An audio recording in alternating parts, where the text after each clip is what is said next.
BBOR Black Box Online Radio, coming to you from West Virginia.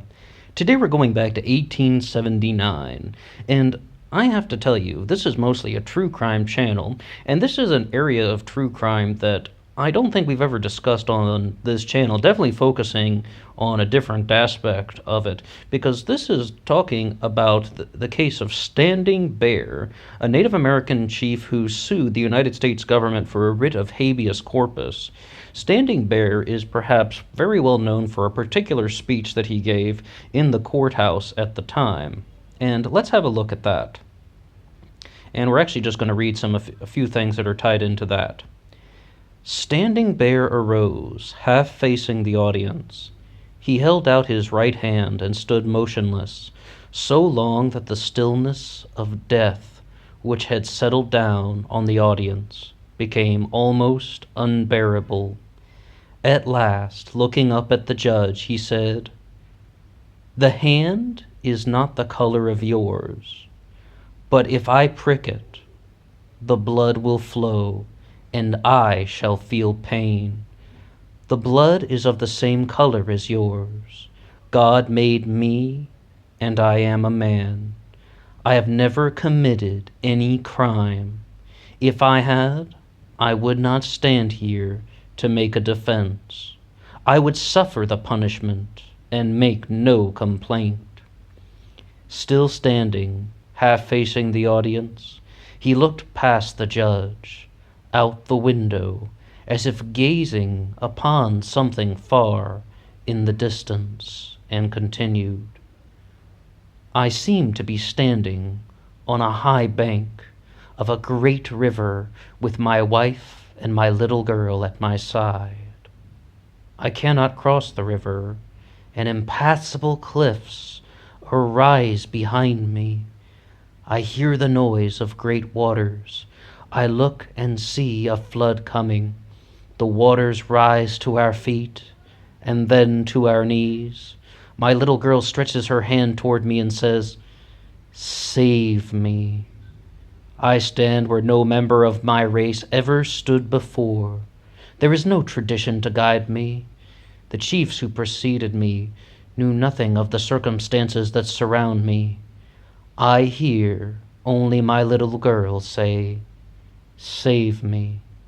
In despair, I look toward the cliffs behind me, and I see a dim trail, a trail that may lead to a way of life, but no Indian ever passed over that trail. It looks to be impassable. I make the attempt. I take my child by the hand, and my wife follows after me. Our hands and our feet are torn by the sharp rocks, and our trail is marked by our blood. At last I see a rift in the rocks. A little way beyond there are green prairies. The swift running water, the Niobrara, pours down the green hills. There are graves of my fathers. There again we will pitch our teepee and build our fires. I see the light of the world and of liberty just ahead." The old chief became silent again, and after an appreciable pause, he turned toward the judge with such a look of contentment, with such a look of curiosity, and such a look of passion. And then he said, "But in the center of the path there stands a man. Behind him I see soldiers in number, like the leaves of the trees. If that man gives me permission, I may pass on to life and liberty. If he refuses, I must go back and sink beneath the flood." Then in a lower tone, "You are that man." There was a silence in the court as the old chief sat down. Tears ran down over the judge's face. General Crook leaned forward and covered his face with his hands. Some of the ladies sobbed.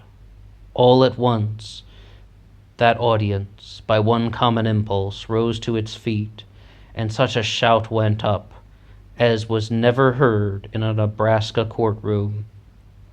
No one heard Judge Dundee say, "Court is dismissed." There was a rush for Standing Bear. The first to reach him was General Crook. The ladies flocked around him. For an hour, Standing Bear had a reception. All right, and thank you for hearing that. And that was from the website timelesstruths.org, and that they cited the article, "A Free Online Library, The Speech of Standing Bear." Now, this is really tied to a lot of things that we have been talking about on the channel recently. We were mentioning a few things with Marianne Williamson on The Politics of Love, which talks about how we have to have this concept of all men are created equal in America, and the leaders of the country have to genuinely believe that. We mentioned that in a few previous uploads, and someone left a comment on the upload that we did about Politics of Love, and they said, well, I think most people believe that all men are created equal. Most people believe that all humans are equal. And I just began to think for a second, and I mean, we have a very checkered past when we're going to be looking back on something like that. And even some of the words that Standing Bear was just reading here, talking about how the concept of just the hand might be different colored, but if you prick it, it will bleed. I still don't know if we're completely there yet, where we still have that level of mutual understanding amongst all the races or the religions. And I mean, you need only look on the internet and you're going to find some animosity toward people from a different background, race, creed, color, all of those things. But one of the things that I mentioned on this channel was about Native American equality. I said that I thought it was in 1924 that Native Americans first became United States citizens, but I said a few possibilities. I looked it up just prior to this, and it was actually on June 2nd of 1924 that all Native Americans finally got their citizenship.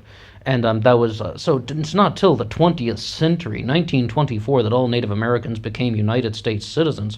We're not talking about anything like the 1700s or the 1800s. I mean, goodness gracious. And we have so many things like that going on in the United States of America. And, you know, we've been through the Civil Rights era. We've had things like the Voting Rights Act and the Immigration Act.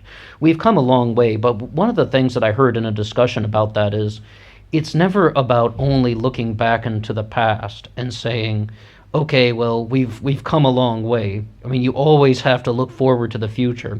I just remember hearing a guy say that, and perhaps not the most pleasant tone of voice, on one television show once. It was on an episode of The Point, when he said that, you know, it's fundamentally wrong to just look back to the past and say, hey, we're better off now than we were before. Because, for example, if you were to go to some people, like say like Native Americans in 1923 who did not have citizenship, you know, and be like, well, hey, you're better off than you were in 1823. Or if you were to go to Standing Bear back in 1877, 1878, and 79, when the Ponca were going through these issues, and be like, well, hey, you're better off than you were in 1779. I mean, if you just sort of look back and say that, I mean, you're better off than you were in the Stone Age, there is something that is that is fundamentally wrong about that.